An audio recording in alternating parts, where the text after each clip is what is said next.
बिस्मिल्लाहिर्रहमानिर्रहीम। तुमसे पाकिस्तान में खुश आमदीद। मैं हूँ साजिद हुसैन।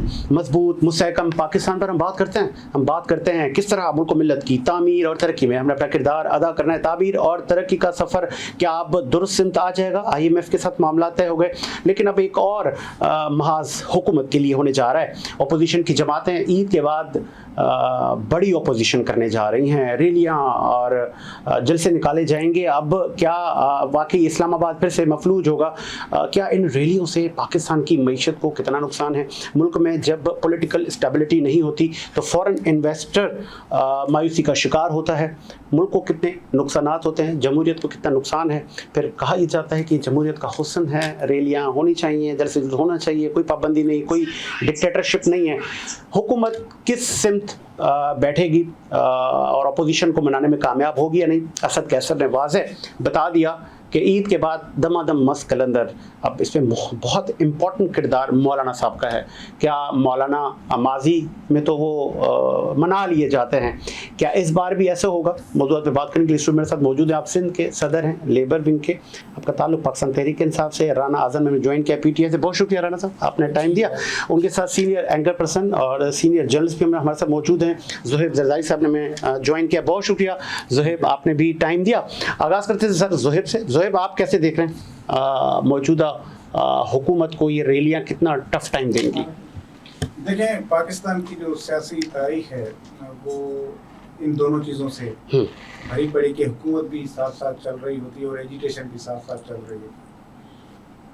अब इस सिचुएशन में कि जब आपके मुल्क की मईशत जो है वो बहुत ही कमज़ोर हो चुकी है और आप बिल्कुल डिफ़ॉल्ट के दहाने पे खड़े हैं, वहाँ पर जिस तरह मौजूदा हुकूमत के लिए बहुत बड़े मुआशी चैलेंजेस हैं, तो वहीं उसके सामने सियासी चैलेंजेस भी हैं, बहुत ज़्यादा हैं।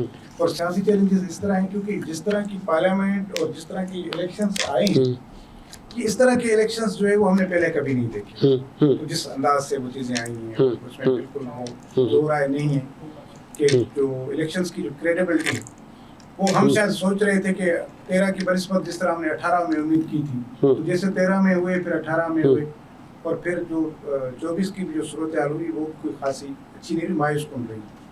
अब असल मसला जो है ये कि इस तरह की जो एजिटेशंस हैं वो आप देखेंगे नवाज शरीफ के खिलाफ इमरान खान ने की थी, धरने दिए, बड़ा कुछ मामला हुआ। उससे पहले पीपल्स पार्टी की हुकूमत के खिलाफ तारुल कादरी ने और ये सबने मिलकर किया था। ठीक है। तो ये देखिए अभी तक कोई नतीजा खेज तो ये चीजें हुई नहीं है, लेकिन उनका मनफी असर जरूर पड़ा है। अच्छा, मौलाना साहब से लेकर फिर लॉन्ग मार्च का सिलसिला, क्या PTI के पास एक्सपीरियंस नहीं है धरनों का? वाज़ेह इतना बड़ा धरना वो माजी में दे चुके हैं, खुदा न ख्वास्ता अगर वो धरना फिर हो गया तो कितना असर मुश्किल होगा? देखिए, मैं आपको बता दूं, एक चीज़ तो वाज़ेह हो गई है, हाँ, कि PTI इमरान खान के दम से। अच्छा, ठीक है, जब तक इमरान खान बाहर नहीं है PTI किसी बड़ी तहरीक की जानिब न जा सकती है, ना उसको कामयाब नहीं है पोटेंशियल PTI में। बानी PTI जेल में है तो PTI इतना बड़ा क्राउड नहीं निकाल सकती। उसकी वजह सही, उन्होंने खुद भी इस चीज को रियलाइज किया। उन्होंने क्या किया है कि एकदम पूरी क़यादत उन्होंने वुकला के हाथ में दे दी। वुकला का टेम्पर दूसरा होता है, उनका सोचने का अंदाज दूसरा होता है, पॉलिटिकल जो होता है, पॉलिटिशियन जो होता है उसका अंदाज कोई और होता है। तो मेरे ख्याल में इस तरह, और ना ही PTI को इतना जल्दी फिलहाल इस तरफ जाएगी नहीं अभी इस फौरी तौर पर, लेकिन मेरे ख्याल में चीज़ें बदलना शुरू हो गई। अभी एक सज़ा ख़त्म हो चुकी है, मुअत्तल हो चुकी है, अब शायद आपको आने वाले दिनों में साइफर केस में भी चीज़ें जो है वो तब्दील होती है। इसका मतलब ये तब्दील से मुराद क्या कि खान साहब को अदलिया से इंसाफ मिलेगा या रिलीफ मिलेगा? कौन सा वर्ड हम बेहतर? मैं रिलीफ के बजाय इंसाफ का लफ्ज़ इसलिए इस्तेमाल करूँगा कि मैं अगर उन फैसलों पर बैठकर बात करूं तो उसमें बहुत सारी ऐसी चीजें हैं कि जिसमें अभी चीजें थी कि वो इंसाफ के तकाजे पूरे होने चाहिए थे। तो ये सजाएं जिस बुनियाद पर दी गई हैं ना, वो कमजोर सजाएं हैं और वो अपीलों में जाकर खत्म हो जानी है। तो मेरे ख्याल में वो इतनी जल्दबाजी में हुई कि मेरे ख्याल में मैं समझता हूँ कि अगर ये इन सजाओं में थोड़ा भी दम होता ना तो खान साहब जेल में इतने रिलैक्स मूड में ना होते जो अभी नजर आ रहे हैं। तो उनको पता है कि वो उनकी जो सजाएं हैं वो कहाँ से हुई हैं, किस तरह हुई हैं, और ये सारे मामला है। मेरे ख्याल में ये बहुत जल्द जो है आपको देखेंगे कि आपको हवा बदलती हुई नजर आएगी। और उस सिमत को या उस चीज़ को गर्म करने के लिए, टेबल टॉक को मजीद सजाने के लिए ये इस तरह के ऐलान जरूर हो सकते हैं, एजिटेशंस के, धरनों के, ये वो, ताकि मामला टेबल पर और टेबल पर हल होते चले पूछ लेते हैं पीटीआई से। राणा साहब सही कह रहे हैं ज़ोहैब ज़रदारी? जी, बिस्मिल्लाहिर्रहमानिर्रहीम। ये आपका नाम तो हाँ। मेरे भाई ने बड़ी अच्छी बात की कि बुकला के हाथों में तंजीम दे दी है। देखें, जब हमारे लीडरशिप को बंद किया जाएगा, हमारी खवातीन को बंद किया जाएगा, तो हमारे पास खान साहब के पास कोई एक रास्ता तो था ना। नहीं, बंद नहीं किया गया, उनके काम ऐसे थे जब ही बंद किया ना राणा साहब। नहीं, काम कोई ऐसे कोई बेगुनाह आपको नहीं बंद किया, मुझे नहीं बंद किया। नहीं, हमारे पीछे भी पड़े, हमने बच बचा के अपने अच्छा। बचत की है। और फिर दूसरी बात है कि खान साहब अंदर बंद है तो शायद जल्द से रैलियां कामयाब नहीं, ये भी गलत है। अच्छा। क्योंकि खान साहब बंद थे तो 8 फरवरी को इतना वोट पड़ा कि इन्होंने हमारा निशान भी छीना था। डिफरेंट थिंग सर, वो वोट वो अलग है, वो क्राउड निकालना वो एक अलग चीज है। खान साहब की जब कॉल अंदर से आएगी अच्छा, तो आवाम बाहर निकलेगी और इंशाल्लाह आपने देखा होगा पेशावर में खान साहब की कॉल माजी में थोड़ी कॉल आई थी और फिर हमने देखा था मारधाड़। नहीं, आपको नहीं करने दी, आपके लोग नहीं निकले। नहीं, खौफ के बुत अब टूट चुके हैं। अभी पेशावर के अंदर आवाम निकली है, इस्लामाबाद में आवाम निकली है, पिंडी में आवाम निकली है। इंशाल्लाह ताला आप देखेंगे ईद के बाद दबादम कलंदर होगा इंशाल्लाह। ये जो फॉर्म 47 की जो चोरों की हुकूमत है, इसको हम चलने नहीं देंगे। मरवत लीड करेंगे, गोहर साहब लीड करेंगे?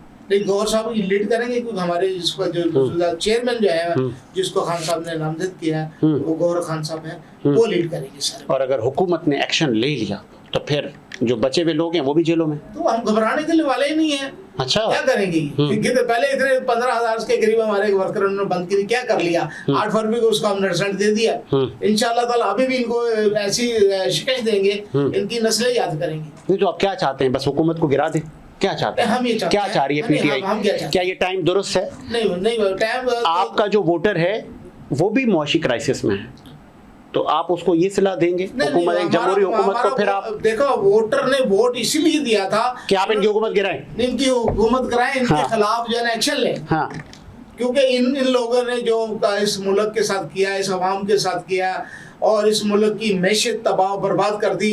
इनका बच्चा पैदा होता है, करोड़ों डॉलर के नाम इनके होता है, हमारा गरीब बच्चा ना पैदा करें होता है। राणा साहब, बैठ नहीं और चली जाएगी। राणा साहब ना करें सर, कशकोल आप लोगों ने भी नहीं तोड़ा। नहीं, कशकोल कोई अच्छी परफॉर्मेंस आपकी नहीं रही। आप माजी के वो वजीर आजम आपके रहे कि जिनको पहली बार तहरीक कदम से किक ऑफ किया गया, माजरत के साथ। देखिए, माजरत के साथ तहरीक अदम एतमाद भी कहाँ से चली, कहाँ से आई, किसने करवाई, ये सबको पता है। आपके लोग बिके, बराए फरोख्त हो गए, तो उसमें दूसरों का क्या कसूर सर? इनका कसूर है तो वो बिके हुए लोग थे। हाँ सर, वो चले गए, वो जहाँ के लोग खरीदे थे, फिर जो उन्हें खरीदे। देखिए, बात है जो बकाऊ माल था चला गया, मगर इंशाल्लाह ताला अब नया पाकिस्तान बनने जा रहा है। खान साहब हमारे अभी भी जराए बता रहे हैं, अभी भी इधर से भी बहुत सारे लोग जाने हैं। नहीं, ऐसी कोई बात है, जो जिन्होंने जाना था जाना, अगर कुछ रह भी गया जिन्होंने जाना उसे देखो। एक बात होता है, भाई ने जो बात की है ना कि खान साहब वोट खान साहब का है, खान साहब के साथ पीटीआई है, खान साहब किसी खंबे को भी खड़ा कर देंगे ना, मेरे या किसी भी लीडरशिप की,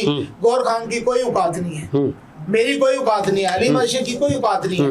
ये काउंसिलर का इलेक्शन में अपनी जाती है, ज़हनी गुलामी नहीं है, ज़हनी कोई गुलामी नहीं है, ये लीडरशिप है। शुक्र अदा करते हैं अल्लाह पाक ने ऐसे लीडर हमें दिया। क्या दिया उस लीडर? इस लीडर ने हमें सोच दे दी है, हमें इस मुल्क के अंदर सही एमएनओ में इस हुक्मरानी करने का और अपना हक लेने का हमें एक तरीका दे दिया, एक विजन दे दिया। और मैं समझता हूँ आज बच्चा बड़ा और पढ़ा लिखा तबका समझ चुका है कि ये जो 8 बारियां ले चुके हैं, वजीर आजम सदर बन चुके हैं, अब उनकी पर्सनल सीटें हैं। हम फैक्ट्स एंड फिगर पे अगर हम बात कर लें, आप सियासी नारों में हम इस मासूम अवाम को बड़ा ही उलझा के रखते हैं कि हम कशकोल तोड़ेंगे, हम ऐसे बाजू भी ऐसे चढ़ाते हैं कि एब्सोल्युटली नॉट। ये चीज़ें नहीं सर, हमें IMF की ज़रूरत है। IMF पैसे देगा तो मुल्क की मईशत चलेगी, IMF पैसे देगा तो चाइना भी देगा, सऊदीया दोस्त ममालिक भी हेल्प करेंगे, वर्ल्ड एशिया बैंक भी देगा, तो IMF हमारी ज़रूरत है। आप कैसे IMF के साथ आंखें दिखाते हैं? आप उनको तो पीटीआई वाले आप उनको आंखें दिखाते हैं। IMF जो है ना, खतो किताबत आप लोगों ने भी की। IMF आवाम की जरूरत नहीं है, इन सियासतदानों की, इन चोर चक्के लिटोरों की जरूरत है। उनकी यशियां मर जाएंगी, उनके सिस्टम खराब हो जाएंगे। मादर से गए भी आप थे, क्योंकि जितना कर्जा इमरान खान ने अपनी 3.5 सालों में IMF से लिया ना, पिछले 45 सालों में से हमने नहीं लिया। नहीं, ये गलत, ये आप गलत बात कर रहे हैं। और जितना खान साहब ने कर्जा वापस किया, जिस रेट पे लेके ऊपर लेकर मैशत को लेके चले, आपके कोरोना के अंदर पाकिस्तान की मैशत तो जो है तबाह। आगे 16 माह की जो है राणा साहब आगे आपको सुहेब साहब, अभी भी आपने सुना ये एस्टैब्लिशमेंट मुखालिफ बयानियां कहें, या कि ये एक जो साइड है अपोजिशन की, ये PTI को नुकसान देगी, या अब ये ठीक है? मैं आपको बता दूं कि हमारे यहाँ 2 किस्म की पॉलिटिक्स चलती है। एक जो है वो पॉपुलर पॉलिटिक्स चलती है, और दूसरी जो जिसको स्टैंडर्ड पॉलिटिक्स कहें, जो फिर इदारों के साथ मिलकर चलती है। अब तो खैर ज्यादातर वही है। और इमरान खान भी जो 2018 में इक़्तिदार में आए थे, तो वो उसी एस्टेब्लिशमेंट के साथ वाली पॉलिटिक्स के आए थे। लेकिन इस वक्त इमरान खान पॉपुलर पॉलिटिक्स कर रहे हैं, ठीक है, इसमें आपको मानना पड़ेगा। यानी कि अवाम क्या सोच रहा है, अवाम क्या चाहती है, वो खान साहब बता रहे हैं। ये इसमें आप कोई दो राय नहीं। ठीक है, इस वक्त अगर आप फिगर निकाले तो अगर कोई पॉपुलर लीडर है तो वो इमरान खान है, इसमें कोई दूसरा राय ही नहीं। आप अवामी पजीराई में आप इमरान खान के मुकाबले में किसी को नहीं खड़ा कर सकते। 2024 के इलेक्शंस ने भी साबित कर दिए। ठीक है, और मेजॉरिटी लेकर आए हैं, वो कह नहीं सकते। मैं तो लीगली बात करूंगा कि जो कागजात हैं, तो फिर तो अगर आपको सुप्रीम कोर्ट अगर डिक्लेयर कर दे तो फिर तो फॉर्म 45 के हिसाब से तो हम जीते हुए हैं ना, हर हाल में जीते हुए हैं। 47 के एतबार से बोलो कि उन्होंने जिता दिया, वो तो अच्छी बात है। अगर वो फॉर्म 47 आपके पास है तो आप कोर्ट में चले जाएं, वो तो फिर इसी बात है, उतना बड़ा मसला नहीं है। लेकिन उसके बावजूद इसमें कोई शक नहीं है कि जितने भी आजाद उम्मीदवार जीते थे, ये पाकिस्तान की तारीख में पहली बार हुआ कि इतनी तादाद में जीत सही। और शुरू में ये हो रहा था कि इसमें शायद सारे PTI की हिमायत याफ्ता ना हो, लेकिन शायद मेरे ख्याल में कोई 8-10 लोग 15 लोग जो गए थे दूसरी जमातों में, बाकी तो सारे वही लोग हैं। बिल्कुल ऐसे, इसमें कोई दो राय नहीं। ठीक है। इमरान खान का बयान यहाँ, लेकिन मैं आपको देखिए, अगर आप तारीख को आप अपने साथ लेकर चलें, भुट्टो साहब भी तो एस्टेब्लिशमेंट से पहले मिलकर ही आए थे ना, वजीर खारजा बने थे। लेकिन कुछ असूली मामला पर उन्होंने इख्तलाफ किया, उन्होंने इख्तलाफ किया तो अवाम ने उनको वजीर आज़म बना दिया। सही, ठीक है, आगे चल। और अब मैं वो बहस अलग है कि आप पीपल्स पार्टी कहाँ मुस्लिम लीग नून तो खैर आगाज ही उसका ज़ियाउल हक है, और फिर वो थोड़ा बहुत ये मुशर्रफ से पता नहीं किस तरह का टकराव हो गया। बाकी आज भी वो बाजवा के साथ और आसिम मुनीर के साथ वो सारा मामला आपका चल रहा है। मुस्लिम लीग को अमरीत की पैदावार है, वहाँ वो ज़िया को ऐसा ही। और इमरान खान ने मेहनत की, अब अवामी पजीराई उसको मिली, लेकिन बदकिस्मती से वो इक़्तिदार में फिर भी जनरल फैज और बाजवा के कंधों पर चढ़ कर है। लेकिन इस वक्त जो उनका नैरेटिव है वो प्योरली वो नैरेटिव है जो 80s में पीपल्स पार्टी का नैरेटिव हुआ करता था। अच्छा, जबरदस्त।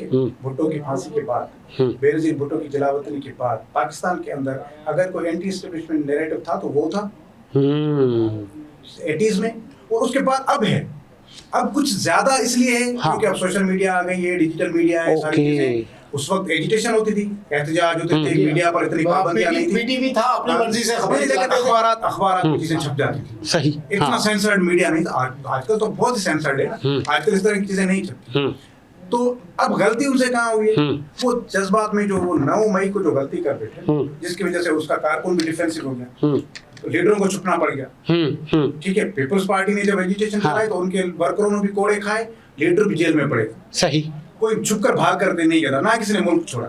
ठीक है, यहाँ पर सूरत इस मामले में थोड़ी गड़बड़ हो गई, जिसकी वजह से इनको ये धचका लगा। लेकिन मैं समझता हूँ कि उनकी जो है वो सजा पर मुझे इख्तलाफात भी हैं। मैं आपको बहुत सारी उनकी इमरान खान की जो सजाएं लगी उसमें आपको निकाल के दे सकता हूँ कि यार ये चीज़ें रह गई हैं। लेकिन उसके बावजूद मुझे एक तरह की खुशी भी है कि इमरान खान जेल में, क्योंकि जेल जो है वो सियासतदान की तरबियत का है। सही। अब ये एक मौका है कि जिसमें हम इमरान खान की लैंग्वेज को, उसकी बॉडी लैंग्वेज को, उसकी नेचर को तब्दील होता हुआ देखें, और जब भी निकलें वो बाहर, यहाँ से अगर वो मेजोर बनकर आए तो इस बार जो चाहे सीटें इनसे छीनी गई हैं, आइंदा कोई नहीं छीन सकेगा।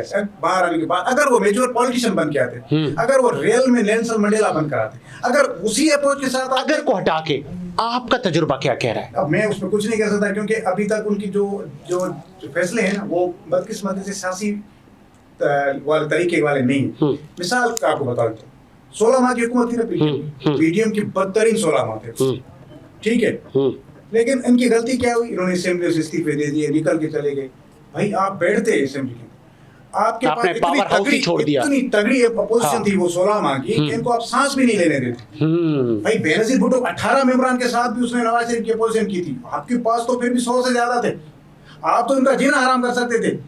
लेकिन आपने सियासी मैदान छोड़कर आपने मेरे ख्याल से खान साहब ने ये दिखा दिया, दुनिया को बता दिया, पाकिस्तानी कौम को बताया कि मैं इक़्तिदार का भूखा नहीं हूँ। मैंने पंजाब नहीं, इक़्तिदार आवाम की अमानत थी आपके पास राणा साहब। आवाम की जज्बाती बातें तो ठीक है, लेकिन अगर ये आवाम की जंग थी जो खान साहब लड़ रहे हैं, और आज उसका जो 8 फरवरी 2024 को जब रिजल्ट मिला, ये उसी की सिला है कि अवाम ने खान साहब को दोबारा मैंडेट दिया। निशान ठीक है, मैं ज़ोहैब से कंप्लीट करके आता हूँ। राणा साहब आपके पास अब जजिस को एक तरफ धमकी आमेज खत किताबत, उसका फैसला बाकी है, और फिर ऊपर से ये नया महाजीत के बाद हुकूमत टैकल कर लेगी। देखिए कहा जा रहा है तजुर्बेकार लोग हैं भाई, ये सब कर लेंगे। देखें खान साहब के जो 3.5 साल उसको मैं क्योंकि मैं इस्लामाबाद में मैंने सहाफत की है, तो वहाँ के लोगों से, सहाफ़ियों से और जो भी हैं उनसे, स्टेक होल्डर्स से होती रहती है, तो वो भी कमजोर हुकूमत। खान साहब की 3.5 साल की हुकूमत, आपको पता है ना, 10 पार्टियों को मिला के हुकूमत बनी, लेकिन वो तब तक काम करती रही जब तक बड़ों ने चाहा। बड़ों ने तो यहाँ पर बड़े क्या चाह रहे हैं? तो वही कह रहा हूँ कि जब तक बड़े चाहेंगे तो ये 5 साल भी पूरे होंगे।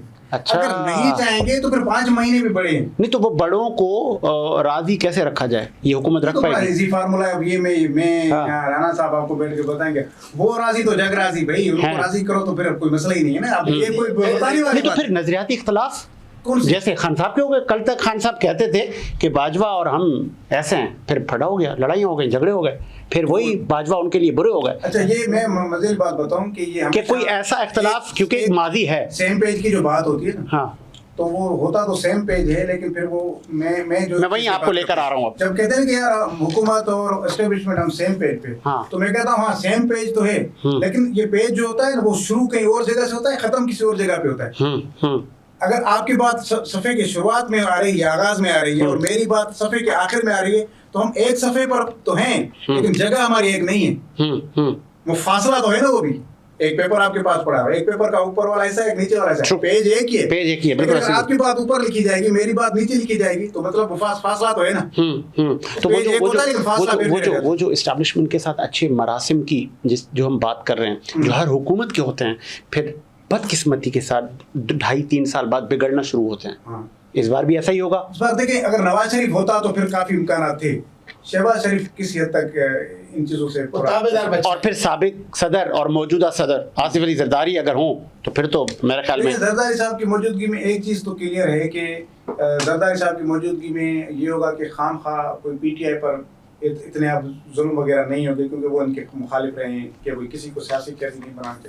और दूसरा ये कि अगर सियासी बसीरत के साथ फैसला करती पीटीआई, तो आज पीटीआई का वजीर आजम होता और आसिफ जरदारी सदर होता और नून लीग अपोजिशन में चीख रही होती। लेकिन उन्होंने क्योंकि सियासी तौर पर उन्होंने फैसला किया नहीं, तो पीपल्स पार्टी की यही ख्वाहिश थी कि हम सुन्नी इत्तेहाद कौंसिल के साथ मिलकर हुकूमत बनाए, वजीर आजम भले वो बनाए और हमें प्रेसिडेंसी दे दे।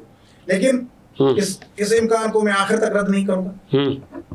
आज नहीं तो कल ये जब भी बड़ों ने चाहा, अच्छा, तो जिस तरह वो पीडीएम की हुकूमत बन गई थी और इमरान खान की हुकूमत चली गई थी और जितने भी इमरान खान के इत्तेहादी थे वो सारे आकर इनके साथ बैठ गए थे, तो ये इत्तेहादी जरदारी साहब अपनी तरफ खींच भी सकते हैं और ये हो भी आने वाले दिनों में हो भी सकता है कि सुन्नी इत्तेहाद कौंसिल, जिसको मैं पीटीआई तो नहीं कहूँगा, सुन्नी इत्तेहाद कौंसिल ही है, तो उनका वज़ीर आज़म भी आ सकता है ये। अच्छा, चले राणा साहब, ये जजेस भी अब ख़तों किताबत कर रहे हैं, कह रहे हैं कि हमारे फैमिली और हमारे लोगों को भी बड़ी परेशानियां हैं, तो आप लोग भी कुछ ऐसा ही कर रहे हैं, प्रेशर दे रहे हैं इस्टेब्लिशमेंट को। ये इस्टेब्लिशमेंट मुखालिफ बयान है, आप छोड़ें, माफियाँ तलाफियाँ कर लें, बैकडोर रवाबित सारे सियासतदान करते हैं, चले आप भी अब आ जाएं, छोड़ें, वो कहते हैं ना जिद छोड़ें, आ जाएं। देखिए बात ये है कि 27 रमज़ान को पाकिस्तान बना और रमज़ान के महीने में शुक्र है लोगों का ज़मीर जागना शुरू हो गया। अच्छा, और दोबारा नया पाकिस्तान बनने की तरफ ये कामगान हो गया है इंशाल्लाह ताला बहुत जल्द ईद के बाद सही मायनों में पाकिस्तान से सिंध में बनेगा। और यहाँ पे तो इतनी जातियाँ हो रही हैं, जैसे मेरे भाई ने कहा जो चाहेंगे तो वो हो जाएगा, बिल्कुल सही कहा। आज मैं बताऊं हमारे कराची लेबर विंग के सदर हैं सरबुलंद खान, जो हमारे लेबर विंग के कराची के सदर हैं, वो MP हैं। उनको बगैर नोटिस के, बगैर किसी इत्तला के उनको इमरजेंसी कॉल की जाएगी, आपकी बैलेट बॉक्स खोल रहे हैं, दोबारा गिनती होनी है। अब देखो उसको क्या कर दिया। अगर उन्होंने उनकी बात मान ली तो वो MP बरकरार रहेंगे, अगर उनकी बात नहीं मानी वो रिकाउंटिंग में उनको हरवा दिया जाएगा।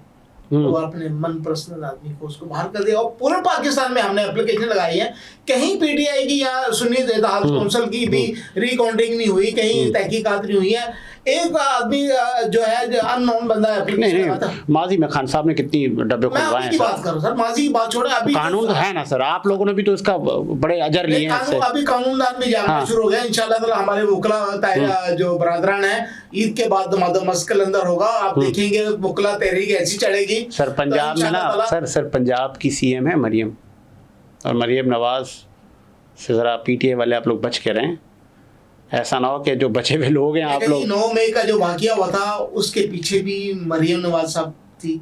और ये जो मोहसिन नकवी जो है, जो निगरान वज़ीर आला था, वो तो डमी आदमी था। वो वज़ीर आला, वो उसको अहकामात कहाँ से मिल रहे थे, कैसे मिल रहे थे, हमें सब पता है।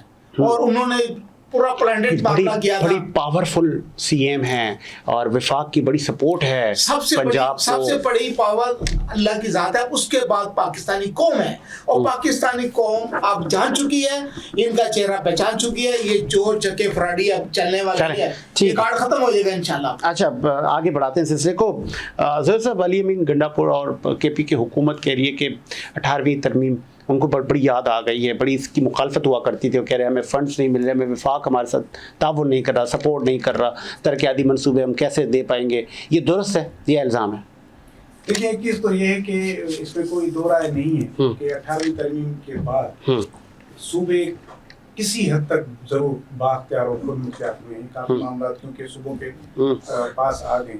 नून लीग और खुद खान साहब भी इसके मुखालिफ रहे हैं। खान साहब ने भी आपको पता है कि स्टेटमेंट दी थी कि 18वीं तरमीम ने वफाक को कमजोर किया, और नून लीग के भी कुछ इस तरह की चीजें आई थी। असल मकसद ये है कि जितने 18वीं तरमीम जो हुई वो तमाम सूबों के लिए हुई है। उसमें ये नहीं कि पंजाब को कोई ज्यादा मिले या सिंध को कम मिले, तमाम सूबों को अख्तियारात जैसे मिले और एक तरह के मिले हैं। तो मेरे ख्याल में हाँ, हर सूबे के मामला अलग अलग हैं। सिंध का जो इशू है वो ज्यादातर जो है वो 2 इश्यूज पर जरूर वफाक के साथ रहता है। एक पानी के मामले और दूसरा होता है मालियात के मामले पर, फाइनेंस के, NFC के मामले पर सिंध का स्टांस रहता है। और अभी जो तीसरा बड़ा जो मामला है वो है ऑयल एंड गैस की रॉयल्टी का। ठीक, पंजाब का जो है वो ज्यादा होता नहीं, क्योंकि पंजाब वैसे भी बड़ा भाई है, बड़ा भाई भी और मालिक मुल्क का वही है। हम तो सब वैसे ही उनके पीछे चल रहे हैं, हम कमदार हैं, दूसरे सूबे कमदार हैं। बलूचिस्तान का जो इशू है वो उनके गैस की रॉयल्टी का मामला है, वहाँ उनका कुछ पानी का मामला है। KP के अंदर जो है वो बिजली की रॉयल्टी का इशू है। मतलब जो डिफरेंट बता रहा हूँ अपना जो है सूबों के, लेकिन अख्तियारात सबको जितने महकमे सिंध हुकूमत के पास हैं उतने KP के पास हैं, उतने ही पंजाब और बलूचिस्तान के पास। अब अली अमीन गंडापुर इस ऐसी पार्टी से आ गए जिनकी हुकूमत 3 सूबों में नहीं और वफाक में भी नहीं। इसी का सामने इस तरह जिस तरह इमरान खान, क्या KP के में गवर्नर आज आप देख रहे हैं? नहीं, मेरे ख्याल चलेगा मामला, नहीं ऐसा नहीं होगा। अच्छा, और मैं समझता हूँ कि जिस तरह की अभी अली अमीन गंडापुर की जो स्टेटमेंट आई थी कि वो जिस तरह उन्होंने कहा था कि कुछ भी हो जाए, चाहे ये वजीर आजम मुझे पसंद नहीं, लेकिन सूबे के मामला चलाने के लिए तो मुझे जाहिर है उनके पास जाना पड़ेगा, ये तो जाहिर है। तो मैं इस तरह के टकराव को नहीं देख रहा कि ये टकराव खुद PTI को नुकसान देगा, क्योंकि इस वक्त PTI इस क्राइसिस में है कि अब उसको फिर KPK में परफॉर्मेंस करना पड़ेगा। सही, अब सिर्फ पीपल्स पार्टी को सिंध का ताना नहीं मिलना चाहिए, अब तीसरी बार उनको भी वहाँ हुकूमत मिली मुसलसल। ठीक है, अगर सिंध मॉडल सूबा नहीं बना तो मॉडल सूबा KP भी नहीं बना। ठीक है, अब ये दोनों को चाहिए, तो परफॉर्म करना पड़ेगा, वहाँ लोगों के काम करने पड़ेंगे। अली अमीन गंडापुर ही ज्यादा अपने सूबे के अंदर बैठ के ये चीजें इफेक्टिव नहीं करता। अगर ये तहरीक चलाने जा रहे हैं तो तहरीक चाहे पूरे मुल्क का ये नाम लें, लेकिन तहरीक में ज्यादा जो इफेक्टिव रोल होगा वो केपी का होगा, क्योंकि वहाँ की हुकूमत है, वहाँ इनके लोगों को कोई गिरफ्तार नहीं करेगा, वहाँ इनके काफिलों में कोई रुकावट ही नहीं डालेगा, वहाँ से ये तो सवाबी के पुल तक जो है वो आसानी से आ जाएगा, हुकूमती मशीनरी भी इस्तेमाल होगी, और फिर 40-45 मिनट के बाद आपके पास इस्लामाबाद आ जाता है। तो मेरे ख्याल में उनको वहाँ ज्यादा फोकस करना पड़ेगा काम के लिहाज से भी, और अगर ये एजुकेशन करने जा रहे हैं उसके लिए भी। बाकी तो और अगर ये काफिले आते हैं इस्लामाबाद की तरफ, हुकूमत वेलकम करेगी? देखें, करना चाहिए वैसे अच्छा। क्योंकि मैं जमहूरी सोच रखने वाला इंसान हूँ, तो जमहूरियत में ही एहतजाज का हक हासिल होता है, होना चाहिए, लेकिन under the lines of law होना चाहिए, तो लॉ से बाहर नहीं होना चाहिए। जिस तरह पहले हुआ था कि घुस गए थे हर जगह में, ऐसा नहीं होना चाहिए, लॉ के अंदर होना चाहिए और उसकी इजाजत होनी चाहिए, इसमें कोई दो राय नहीं कि इनको रोकना चाहिए, रोकने से तो और मामला। अच्छा, पीटीए वाले आज तक मानते नहीं है, कहते हैं 9 मई वाले हम नहीं है, जुडिशियल इंक्वायरी कराएं, हम लोग नहीं थे। बिल्कुल, हमारा मुतालबा क्यों नहीं करवाते? कई लोग चेहरे ऐसे चेहरे कैमरे ये नहीं थे, मैं ये लोग नहीं थे, कोई और लोग थे वो।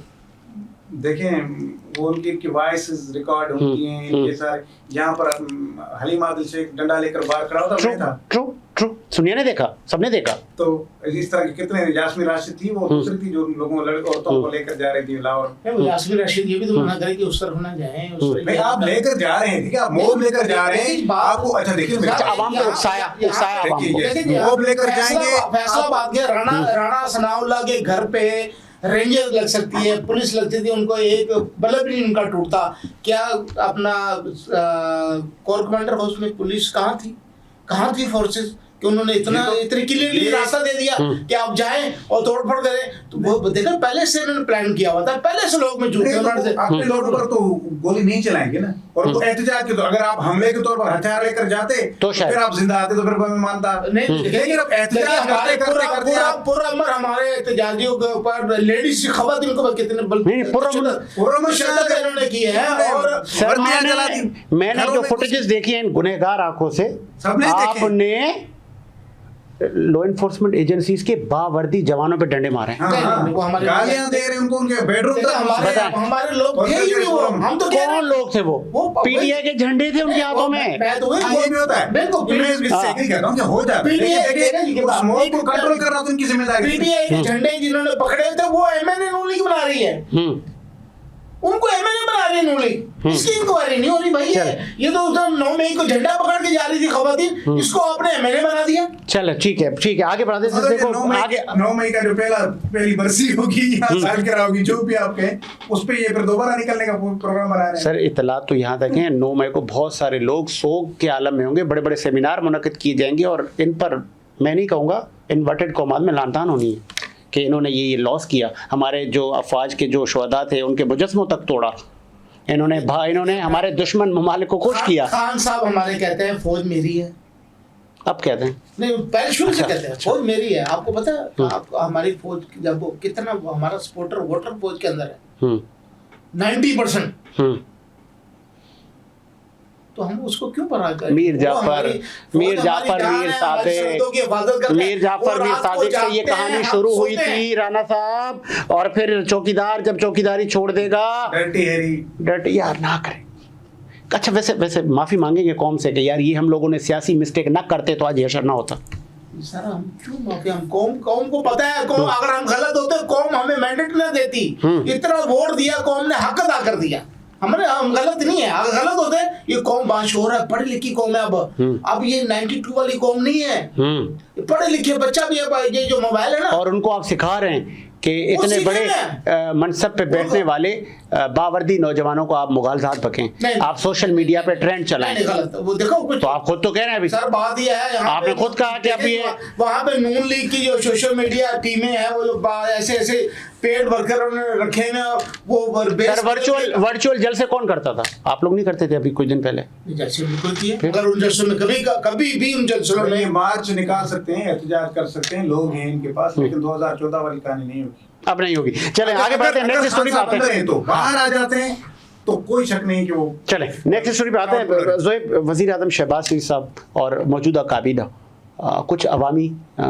मफाद आमा में कोई बिल लेकर आने में कामयाब होगी, कुछ अवाम को रिलीफ देने में कामयाब होगी।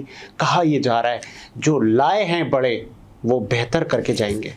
देखिए, पहली बात यह है कि मैंडेट तो है अभी इनके पास, अक्सरियत तो है, कानून साजी जो भी करना चाहेंगे कर सकते हैं। सेनेट में भी इनके पास अक्सरियत है और पार्लियामेंट में कौमी असेंबली में, तो कानून साजी के हवाले से तो कोई बड़ा मामला नहीं। लेकिन रिलीफ के मामले में चैलेंजेस बहुत। अभी आपका एक प्रोग्राम शुरू हुआ है, अभी आपने एक प्रोग्राम और IMF का लेना। जब भी आप नए प्रोग्राम में जाते हैं एक कड़ी शरायत और आगे आ जाती है। अभी हाल ही में 2 दिन पहले पेट्रोल बढ़ा है, अब ये चीजें महंगाई बढ़ेगी, तो अभी को फौरी तौर पर कोई 2-2.5 साल के अंदर कोई रिलीफ आवाम को नहीं मिलने वाला, बल्कि और सख्तियां उनकी बढ़ने वाली। उसकी वजह ये है कि तो जब सख्तियां बढ़ेंगी तो बानी PTI का ग्राफ बढ़ेगा। देखें, ये अंडरस्टूड है। क्यों वो कैसे बढ़ेगा वो डिपेंड करता है कि ये अपोजिशन किस तरह करते हैं। ये इस तरह की शेर अफजल जो जिस तरह बातें करता है ना, ये इस तरह के ढकोसले नहीं चलेंगी। मौदबाना मुदब्बिराना तो आ गए ना उमर अयूब साहब, उमर अयूब हो गए, बुखुआ खान भी काफी हद तक वो पढ़ा लिखा पॉलिटिकल बंदा है, वो सियासत भी करता रहा है। उनकी अभी मैं कुछ दिन पहले इनको देखा, मैंने असेंबली में, उन्होंने जबरदस्त एहतियात किया। मैं उस दिन अपने शो में मैं खुश हुआ और मैंने कहा कि मैं PTI को इस तरह से देखना चाहता हूँ जबरदस्त कि वो पार्लियामेंट के अंदर और एक बिल्कुल बुलंद आवाज बैठकर अपने अपोजिशन करे। सियासी तरीका यही है, जमहूरी तरीका यही और पार्लियामेंटी तरीका यही है। तो यही अगर रखा PTI ने तो खान साहब का ग्राफ और भी ऊपर आएगा। और जाहिर है ये कड़े फैसले करेंगे तो जाहिर है इनका ग्राफ नीचे आएगा। लेकिन अब मसला ये है कि हमारे पास ये तो कर्जा है ना, IMF कर्जा देगा फिर उसकी किस्तें देगा। आपके पास रिजर्व्स है नहीं, पैसा आपके पास है नहीं। आपके पास जितना पैसा पड़ा हुआ है सऊदी अरब UAE वालों ने रखा है कि आपके बैंकों में, ताकि आप थोड़ा डॉलर जो है वो इस्तेहकाम में रहे। लेकिन हकीकत में डॉलर को किसी मसनूई तरीके से हमने रोका हुआ है। जब अगर आप डॉलर के आज भी आप हाथ खोले तो डॉलर तो पता नहीं आज कहाँ चला जाए। तो ये चीजें अगर ये प्लान कर लेते हैं। दूसरा ये कि अब ये इदारों को प्राइवेटाइज करना जा रहे हैं, PTI सॉरी PIA को करने हो रही है। और देखते हैं कि ये किस हद तक इनके वो जाते हैं, वो कि वो हो पाते हैं या नहीं हो पाते। मतलब PIA के लिए हम भरपूर आवाज उठाने वाले हैं ईद के बाद, ठीक है करेंगे। ठीक है मैं आता हूँ। आप बताएं, आपका टाइम है। वज़ीर आज़म शहबाज शरीफ साहब अगर कोई अच्छा काम करते हैं तो फिर अपोजिशन का काम है तनकीद बरा तनकीद पे ना जाए, तो अच्छे कामों को अप्रिशिएट भी तो करें। कोई भी अगर आवाम के लिए, इस मुल्क के लिए अच्छा काम करेंगे हम उनको अप्रिशिएट करेंगे, हम उसको उनका साथ देंगे। मगर उनका सबका जो रिकॉर्ड है वो बिल लेकर आएंगे जिसमें उनके मफादात नहीं। अभी तक जो आप अपोजिशन कर रहे हैं पार्लियामेंट में भी, उसमें बड़ी तनकीद की जा रही है कि बात होती है गजा की, आप खुद को ले आते हैं, आप वहाँ पे भी आप अपनी सियासत करने आ जाते हैं। लिखी कानूनदान एक असेंबली के अंदर लोग आए हैं और बड़ी नपी तुली बात कर रहे हैं। मैं समझता हूँ कि अभी जो बिल अभी जैसे आपने कहा कोई बिल पास करेंगे, इन्होंने कोई ऐसा बिल नहीं लेकर आएंगे जिससे कौम को, अवाम को रिलीफ मिले। ये वो बिल लेकर आएंगे जिससे इनकी अपनी खानदान को, इनकी अपनी जायदादों को, इनको अपने मफादात को, इनको फायदा होगा। ये सबका रिकॉर्ड है, आपने देखा होगा। अवाम के लिए कोई नहीं सोच रहा है, अवाम को तो कहता है रगड़ा दो जितना रगड़ना। मौलाना साहब तो कहीं लीड नहीं करेंगे आप लोगों को?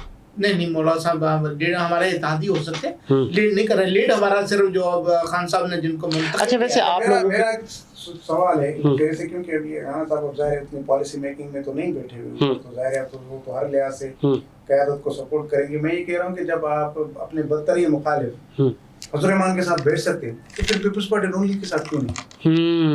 बदतरीन मुखालिफ तो ये था, बिल्कुल सही है। तो आपने एक दूसरे को वहाँ जलसों में एक दूसरे को नंगा किया हुआ है आप लोग, फिर आप उनके साथ बैठ सकते हैं। बात है हमने अचक में महमूद खान साहब को सदारत के लिए नामजद किया, वो इसलिए कि उससे एस्टैब्लिशमेंट को मुगालजात की। नहीं खान साहब ने कहा कि कोई सुबह का भूला शाम को वापस आ रहा है, रास्ते पे आ गया, इस मुल्क के लिए कुछ करना चाहता है तो इस अवाम के लिए, तो उनको वेलकम किया। और इसी पे अगर मौलाना फजल रहमान साहब जो हैं वो उनको ख्याल आ गया इस पाकिस्तान का, इस पाकिस्तानी कौम का, अगर उनके लिए निकलेंगे तो हम खान साहब उनका भी साथ करेंगे, उनको वेलकम करेंगे।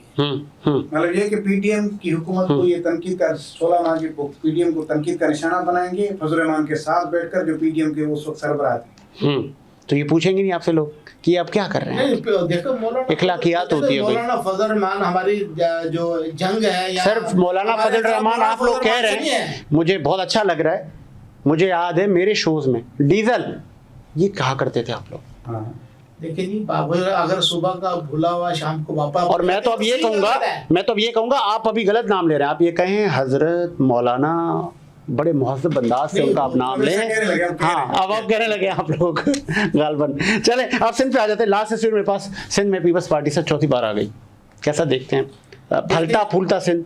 देखिए जी, मैं मेरे भाई ने बात की ना कि डिलीवर करने का, अल्हम्दुलिल्लाह केपी के अंदर जो साबका हुकूमतें थी उसका रिकॉर्ड देखें, और जो पीटीआई, अच्छा वैसे चले मेरा एक ये टॉपिक नहीं था, एजुकेशन हेल्थ हाँ के ऊपर बहुत काम किया, हाँ और बहुत अच्छे सिस्टम किए, मगर बदकिस्मती है सिंध हमारा है और हमें दुख होता है। ओहो, ये मुझे पता था आप यहाँ पे सफ़े मातम बिछाएंगे। मुझे ये बताएं 18th अमेंडमेंट आपके सीएम को भी याद आ रही है, असद कैसर को भी याद आ रही है, क्योंकि अब सूबे में आप आ गए, विफाक में आपके हरीफ हैं।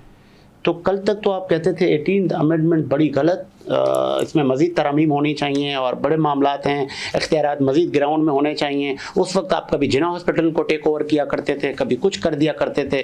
आपके वज़ीर आज़म यहाँ आते थे तो सीएम से मिलना पसंद नहीं करते थे। तो अब वो कहते हैं ना होना आराम है, अब सुकून आ रहा है। मैं अपना मौक़िफ़ दूंगा। अब साबिक़ सदर आसिफ अली जरदारी की 18th अमेंडमेंट आपको सेव कर रही है, आपको बचा रही है। तमाम सूबों को उनके हकूक़, उनकी जो और founder of 18th amendment Asif Ali Zardari को भी सलाम करें, साबिक़ सदर को। नहीं सदर साहब, अगर मैं समझता हूँ अगर उन्हें अपना जो 18वीं तरमीम जो लेकर आए, अच्छी बात है। सुबह को सुबह को इन पावर होना चाहिए उनको, उनके हकूक़। मगर अगर सुबह सिंध को इतनी पैसा मिला, अगर वो नहीं लगा, सबको है 18 सबके लिए, खुदारा ना करे सिंध। हाँ पैसा लगा नहीं ना। अच्छा सिंध में नहीं लगा, अच्छा खा गए सिंध में। अच्छा उन्होंने पैसा दुबई शिफ्ट कर दिया, बाहर बिल्डिंगें बना ली हैं, पता नहीं क्या क्या बना लिया। भाई सिंध में लगा क्या है? चलो कराची में ना लगाते, लाड़काना में लगा। लाड़काना भी तोड़ो बड़ा का मंजर पेश कर रहा है। आप अभी आखिरी बार कब गए लाड़काना? लाड़काना मैं पिछले महीने गया, मगर वो लाड़काना जैसे लाहौर, देखो जी लाहौर बना है ना, लाहौर भी उसी पैसे से बना ना, सिंध को भी बना देते। आप भी छोड़े, ये जो अपना हैदराबाद से ले जाए शुरू हो जाए, सरखर तक पहुंचते पहुंचते आपकी गाड़ी का इंजन पिंजन। अच्छा सीएम साहब कह रहे थे कि शारा फैसल की तज़ीन आ रहा है, अंडरपास, फ्लाईओवर, हमने बहुत कुछ काम किया है। मुर्तज़ा वहाब भी बड़ा अपनी सर्विसेज बताते रहते हैं, वो तो इतने एक्टिव है कि सोशल मीडिया पे बताते रहते हैं। मतलब आप मुतमईन नहीं है अभी भी?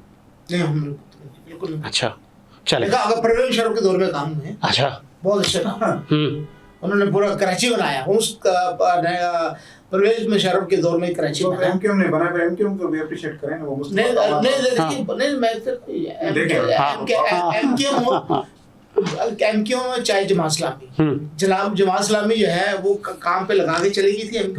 वो सारे रोड खोद के चली गई थी। बच्चा हमने काम आपको जिम्मेदारी दे दी है, अब आप काम करें, इसमें कोई शक नहीं है। जब हुक्मरान ऊपर होते हैं, मुझे आज भी याद है पीटीआई के बहुत सारे एमएनएस थे, आप लोग पार्लियामेंट में बैठते थे और खान साहब ने आप लोगों को एक फंड दिया था पीटीआई के लोगों को कि अपने हलकों में काम करें। वजीर आज़म का स्पेशल फंड एमएनएस को मिला था, कहाँ गया वो?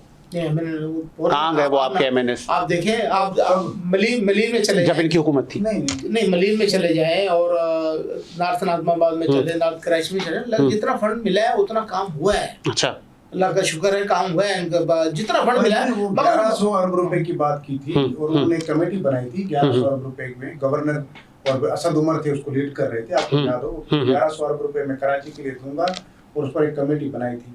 वो एक अरब भी नहीं मिला, 1 रुपया भी नहीं मिला था। वो 2-4 इजलास हुए थे, कोई भी इस तरह की पेमेंट नहीं हुई। दूसरी बात ये कि देखिए सिंध हुकूमत को, जैसे मैंने पहले कहा कि उसका चौथा टेन्योर है, हाँ उसको जिस हद तक परफॉर्म करना चाहिए था वो नहीं कर पाए।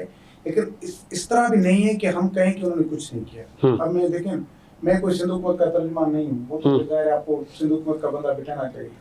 लेकिन जो चीज़ें हमें नजर आ रही हैं, देखिए आप जिना और NICVD और NICH को लेकर गए थे कि हम चलाएंगे, कितने दिन चला सके आप? लोगों को तनख्वाहें भी नहीं मिल रही थी, फिर हमले बिल्कुल ऐसा ही है। आज वो सारे अस्पताल जो हैं वो Sindh government free of cost चला रही है। NICVD में आप पर 5 रुपए खर्च आए या 5 लाख रुपए 25 लाख रुपए खर्च आए, फ्री में हो रहा है।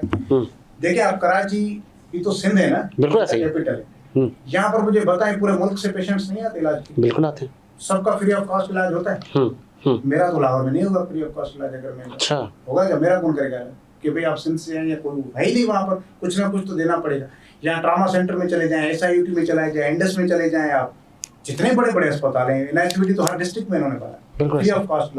इस तरह का कोई और आप नहीं, मुतबादल नहीं, बिल्कुल यहाँ तो अफगानिस्तान जो अफगानी भी रह रहे हैं, ईरान से भी लोग भी, वो भी यहाँ भी गिम्स हॉस्पिटल जो गवर्नमेंट में है, वहाँ अमेरिका की खातून आई थी जिसकी जिगर की पेवल करेगी, और वो फ्री ऑफ कॉस्ट हो रही है। पूरे मुल्क से वहाँ पर पेशेंट आ रहे हैं, फ्री ऑफ कॉस्ट हो रही है। और फिर उसके अलावा देखें आप कराची के अंदर ट्रांसपोर्टेशन देखें, रेल बसेस चल रही है ना, पीपल्स बसेस। आज जो गरीब बंदा जो वो उसी ऐसी गाड़ी में सफर कर रहा है, एयर कंडीशन गाड़ी में सफर कर रहा है, 50 रुपए, मतलब जो उन्होंने किया है वो तो माने ना।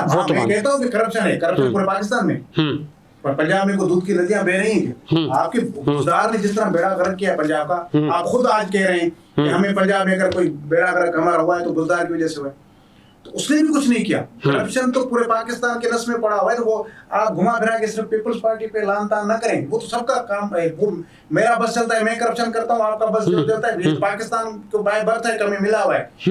लेकिन जो उन्होंने किया है, कम से कम उसको अप्रिशिएट करें। अब दूसरी बात उन्होंने कही नेशनल हाईवे की, नेशनल हाईवे बनाना सिंधु हुकूमत का काम नहीं है। जो टैक्स ले रहा है ना, वफाक ले रहा है। आपने जो हैदराबाद तक मोटरवे बनाया, आप मुझे बताएं, ये वो मोटरवे स्टैंडर्ड है? नहीं भाई, वो सुपर हाईवे को आपने बस थोड़ा चौड़ा कर दिया, लेकिन आप टैक्स मोटरवे वाला ले रहे हैं, और उसकी हालत ये है कि आपको पता ही नहीं चलता कि अचानक कोई खड़ा आ जाता है, मोटरवे है। और फिर अभी पीस रहता है हैदराबाद से सक्कर तक। ये सिंधु हुकूमत नहीं बनाएगी, सही, ये NHA बनाएगा ना, बिल्कुल ऐसे ही वफाक हुकूमत बनाएगी। ट्रू, आपने नहीं बनाया, नवाज शरीफ ने नहीं बनाया। और फिर अब आते हैं हम 7 वाला रोड, आप इंडस हाईवे से अगर आपने सफर किया, इंडस हाईवे इसको खूनी रोड भी कहा जाता है, जहाँ पर हर रोज एक्सीडेंट है। बिल्कुल ऐसे ही पीपुल्स पार्टी की हुकूमत ने, सिंधु हुकूमत ने, वफाक हुकूमत को लिखा है इनकी हुकूमत में, क्योंकि मैं रिकॉर्ड की बुनियाद पर बात कर रहा हूँ, जाहिर में साथ हूँ, मेरा काम है इन सारी चीजों। इमरान खान की हुकूमत ने इनको कहा था कि ये हम नहीं बनाएंगे, आप खुद बनाए। भाई वो रास्ता है जिसमें से पूरे मुल्क की ट्रांसपोर्टेशन होती है। यहाँ से बलूचिस्तान की गाड़ियां जाती हैं, पंजाब के लिए गाड़ियां जाती हैं, क्योंकि केपी का हमें रास्ता कोई सीधा नहीं लगता, इसलिए केपी नहीं, लेकिन बलूचिस्तान और पंजाब ये दोनों इस मुल्क का हिस्सा नहीं है, वो दोनों सूबे, उसकी पूरी ट्रांसपोर्टेशन इस रोड से होती है। लेकिन वफाक हुकूमत कह रही है कि आप खुद बनाए। वो सिंधु हुकूमत और वर्ल्ड बैंक मिलकर बना रहे हैं, और वो काफी हद तक अभी वो डबल रोड बन गया है, और मेरे ख्याल में कुछ किलोमीटर रहता है, शायद 3-4 साल और लगेंगे उसको, क्योंकि बहुत मुश्किल पहाड़ियों में से वो रोड है। तो वो जब बन जाएगा, ये सिंधु हुकूमत खुद बनाएगी। रोड ट्रांसपोर्टेशन के हवाले से आप पूरे सिंध में घूमे, मैं पूरा सिंध घूमता हूँ, सड़कें बाहर की बनी हुई हैं। भाई ने लाड़काना का मिसाल दिया, मैं खुद लाड़काना में जाकर प्रोग्राम करके आया हूँ, बड़ा क्रिटिसाइज पीपल्स पार्टी करके आया हूँ, लेकिन 2-2.5 महीने पहले मैं गया हूँ। मुझे भाई को एक मोहल्ला हैदराबाद लाड़काना का बता दें जहाँ की सड़क कच्ची हो, मुझे एक कोई बता दें। फला मोहल्ला है वहाँ की गलियां नहीं बनी हुई, बड़ा चैलेंज कर रहे हैं, बड़ा चैलेंज कर रहे हैं। मैं क्योंकि कोई एक मोहल्ला लाड़काना का, मैं कहता हूँ एक मोहल्ला बताएं, यहाँ तक के जो पीपल्स पार्टी के मुखालिफ वहां से मौजूद अब्बासी जीते थे, उसके घर के गली का भी रोड जो है वो बना हुआ। मैं खुद फिजिकल देख रहा हूँ, मैं पीपल्स पार्टी की तनख्वाह नहीं लेता, मैं चैलेंज के साथ कह रहा हूँ, मुझे बताएं कि लाड़काना का फला मोहल्ला है वहां पर नहीं। हाँ, कच्ची आबादी की मैं बात नहीं कर रहा हूँ, क्योंकि कच्ची आबादियां रजिस्टर्ड नहीं है, इसलिए वहाँ होंगे इशूज, लेकिन जो पुरानी आबादियां हैं वहाँ पेवर ब्लॉक के साथ ये जमील सुमरो साहब ने बहुत बड़ा काम करवाया, इस वजह से वो जीता भी। तो काम जहाँ हुआ है वहाँ आप माने। आप सिर्फ मुझे बता दें कि आप 3.5 साल वजीर आज़म थे, आपने सिंध को कितने पैसे, 1 रुपया तक नहीं दिया आपने, मुझे बताएं। आपने कराची के लिए 1100 अरब रुपए गए थे, आपने कुछ नहीं दिया। आप यहाँ से NICVT लेकर गए, जिना हॉस्पिटल लेकर गए, तो NICH लेकर गए, चला नहीं सके, 6 महीने तक लोगों की तनख्वाहें रुक गई, वो सब सारी फिर सिंधु हुकूमत ने भरी। आप जब आते थे तो आप वजीर आला से जिस तरह आपने कहा मिलना पसंद नहीं करते, आप मुल्क के कमांडर थे, आप मुल्क के कैप्टन थे, आपको तो टीम के तमाम खिलाड़ियों को साथ लेकर चलना चाहिए। आप बुजदार के साथ बैठ सकते हैं, आप वहाँ मुराद अली शाह के साथ नहीं बैठ सकते, हाँ बैठ सकते हैं, लेकिन आप यहाँ पर जो है वो नहीं बैठ सकते मुराद अली शाह। देखिए जी, भाई ने कहा और फिर राणा साहब बहादुरों का काम है कि जब मिस्टेक हो जाए तो माजरत कर लें। देखो, हैदराबाद से लेके सक्खर का जो मोटरवे है वो कौन डीसी पैसे खा गए, आप साफ ही है ना, आपको तो पता है कौन कौन से डीसी ने अरबों रुपए खा लिए। गालबन मटियारी स्कैंडल की आप बात कर रहे हैं। स्कैंडल कितना बड़ा स्कैंडल, पैसा कौन खा गया, ये किसकी नाम के नीचे काम हुआ, सिंध गवर्नमेंट की नाम के नीचे। किस हुकूमत में हुआ था मुझे बता दें। प्रॉपर्टी की गवर्नमेंट 14 साल से। भाई उनको डीसीज को पैसे किसने दिए? किसने पैसे दिए? गवर्नमेंट किसकी? वफाक की हुकूमत ने दिए, तो आपने दिए थे। नहीं, आपने हुकूमत दी। वो तो कानून है। सिंध गवर्नमेंट उसके अंदर इन्वॉल्व थी, उसके इन्वॉल्वमेंट के बगैर तो सिंध में काम ही नहीं हो रहे थे। आप मुझे बताए ना, आप देखिए और जहाँ तक आपने कहा कि आप लाड़का करें, इंशाल्लाह अथॉरिटी बना रही है ना मोटरवे। लाड़काना का कोई प्रोग्राम रख लेते हैं, चलते हैं। अच्छा, हाँ, वहीं पे लाइव चलेंगे, फिर वहाँ पे आपको दिखाएंगे। होकर आए हैं जोहर साहब। नहीं, हो गया आना अलग बात है। मुझे भी प्रोटोकॉल रेड कारपेट बिछा देंगे। बात है उन इलाकों में जाना जिन लोगों में काम मुझे एक नाम बताए ना किसी बोले का आपको। हम चलेंगे, उसमें हम प्रोग्राम करते हैं, चलते हैं वहाँ पे, लाइव चलते हैं वहाँ पे, अवामी कचहरी लगाते हैं वहाँ पे। अवाम कितने अवाम परेशान है वहाँ पे, अवाम को छोड़े, सोशल मीडिया भरा पड़ा है वहाँ की। मैंने लाड़काना का लाड़काना अवाम के शो किए हुए मैंने पब्लिकली ना, मैं आपको बता रहा हूँ। वहाँ फिर पीपल्स पार्टी के हामी आते हैं, वो कहते हैं अच्छा हो रहा है, और मुखालिफ आकर कहते हैं बुरा हो रहा है, वो देते हैं। हम खुद चले आप उसे करें। देखिए अगर आपके पास होता आप कह रहे 1 महीना पहले होकर आए, मैं 3 महीने पहले होकर आया। देखिए वहाँ पे 1 महीना पहले हॉस्पिटलों की बहुत बुरी हालत है। कहाँ की एजुकेशन की हालत बुरी है वहाँ पे। हालत यानी कि बदतरीन हालत है सिंध के अंदर एजुकेशन और हेल्थ की ना। आप अगर कराची की बात करते हैं, कराची की बात करते हैं, कराची की बात करें, मैं अंदरूनी सिंध की बात कर रहा हूँ, जहाँ पे माजरत के साथ लोगों के साथ वहाँ पे लोगों को इंसान समझा ही नहीं जाता। वहाँ को इंसान सर डिस्ट्रिक्ट में NICBT हॉस्पिटल बन गए हैं, हर डिस्ट्रिक्ट में। सखर में ऐसा UT बन गया है। देखिए जी, वो जो मैं बता मुझे बताइए, आपने नौकरियां दी थी, उन्होंने तो नौकरियां भी दे रहे हैं लोगों को ना।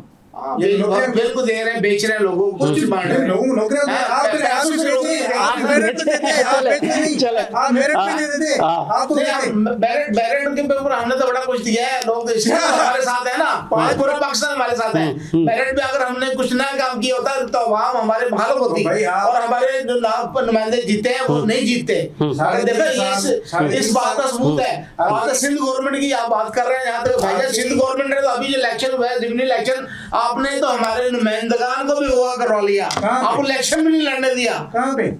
सिंध में, सिंध के अंदर। किसको? कहाँ? बल्दियाती इलेक्शन में।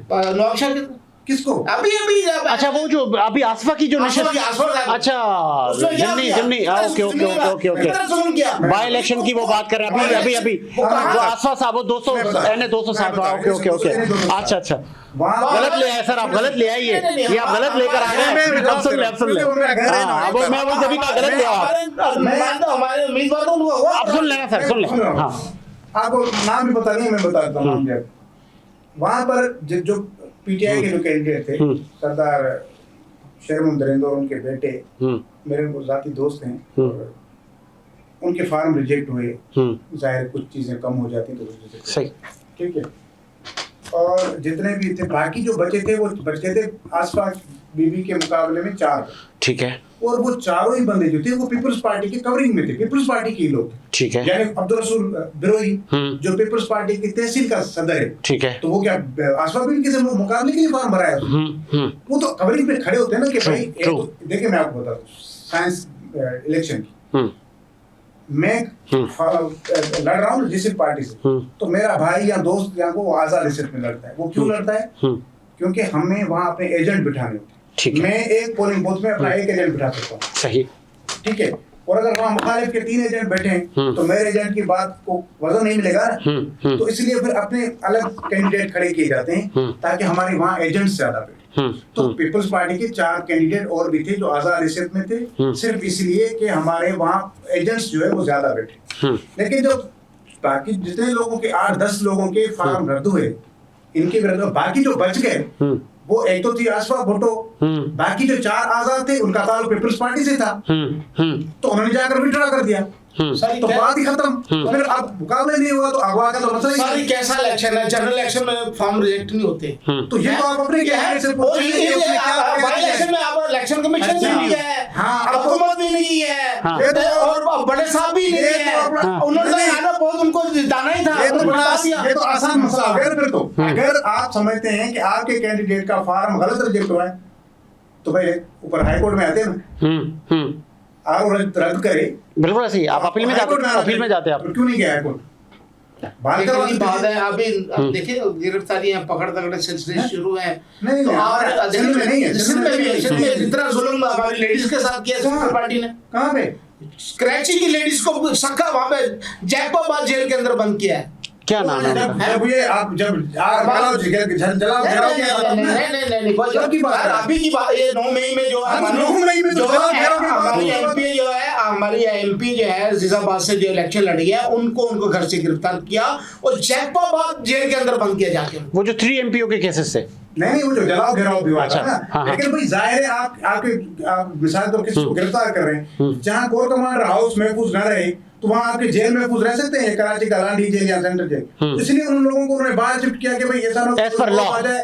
हाँ, चले बात ये है, आप जरदारी साहब का केस लाहौर इधर था कराची में, कोर्ट कराची का केस ना, लेकिन उसको आपने जाकर रावलपिंडी जेल में बंद कर दिया। ये जवाब अगर आप दे दें तो मैं भी इख्तिताम की तरफ जा रहा हूँ। ये जो बहुत बड़ा सवाल कर दिया, साबिक सदर उनका केस भी कराची में, कोर्ट वो- भी कराची हाँ। की, लेकिन आपने उसको बंद आपने उसको अडियाला में मैं जवाब देता हूँ, बल्कि मैं ये वही लोग हैं जिन्होंने आज उनको सदर बनाया, उन्होंने उनको बंद करा। हाँ? हुकूमत कौन कर रहा था फिर?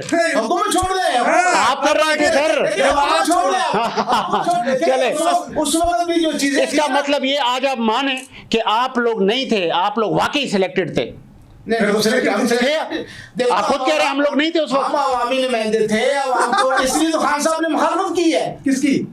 इसको जो गलत काम थे, गलत चीजें थी, इसलिए तो आपने वोट ऑफ कॉन्डम लिया, इसलिए मंडी लग गई। चले है ऐसे सिंध हाउस में मंडी लगी है, वहां को वोट खरीदे गए एमपी में। सर आप खरीद लेते ना, फिर आप भी खरीद लेते। हमारे पास हराम का